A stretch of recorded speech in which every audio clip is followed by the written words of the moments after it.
যেটা আর কারো নয়, স্বয়ং তার নিজেরই। সে আরও ক্লিয়ার হয়ে যায় তারা এই ক্রাইমের পাশাপাশি ব্ল্যাক ম্যাজিশিয়ানও, তারা কখনো প্রিস্ট হতে পারে না। ঠিক সেই মুহূর্তে পুতুলটির চোখ মুভিং করতে শুরু করে। সে সাথে সাথে রক্ত বমি করে ফেলে। একটু পর সে লক্ষ্য করে রক্তের মধ্যে থেকে মাছি বেরিয়ে আসছে। তারপর সে ভয়ে ভয়ে দরজার দিকে তাকায় কেউ এলো কিনা, এবং চোখ ফেরাতেই দেখে তার সামনে একটি ভয়ানক মুখ। সে বেশ ভয় পেয়ে যায়। একটু পর দেখে সেটা নেই। সে সাথে সাথে পুতুলটি নষ্ট করে দেয় এবং তার গান বের করে সেখানেই বসে থাকে।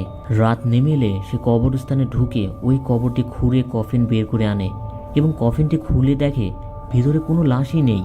তখন ডেভিড পিছন থেকে এসে মারেকের মুখ বন্দি করে ফেলে এবং মারেকের জ্ঞান ফিরলে দেখে তাকে তার বেডের সাথে হাত বেঁধে রেখেছে। তারপর ফাদার আন্দ্রেস ও ডেভিড তাকে আবার জোর করে সেই বাজে খাবারটি খাওয়ায়। রাত আরও গভীর হলে দেখে ডেভিড তার সামনে বসে পাহারা দিতে দিতে ঘুমিয়ে পড়েছে। সে আস্তে আস্তে তার বাঁধনটি খুলে ফেলে। ঠিক তখনই ডেভিডের ঘুম ভেঙে যায়। সে তাড়াতাড়ি টেবিলের উপর থেকে গানটি নিয়ে নেয় এবং তার সাথে ধস্তাধস্তির এক পর্যায়ে সে ডেভিডকে গুলি করে হত্যা করে ফেলে। তারপর সে যায় ওই বাজে খাবারটির রহস্য উদ্ঘাটন করতে। আসলে সেটা কি দিয়ে তৈরি করা হয় আর কেনই বা তাকে ওই খাবারটি বারবার দেওয়া হয়। সে কিচেনে গিয়ে দেখে একটি প্যানের মধ্যে পচা গলা মাংস এবং তার ভেতরে মাছি কিল বিল করছে।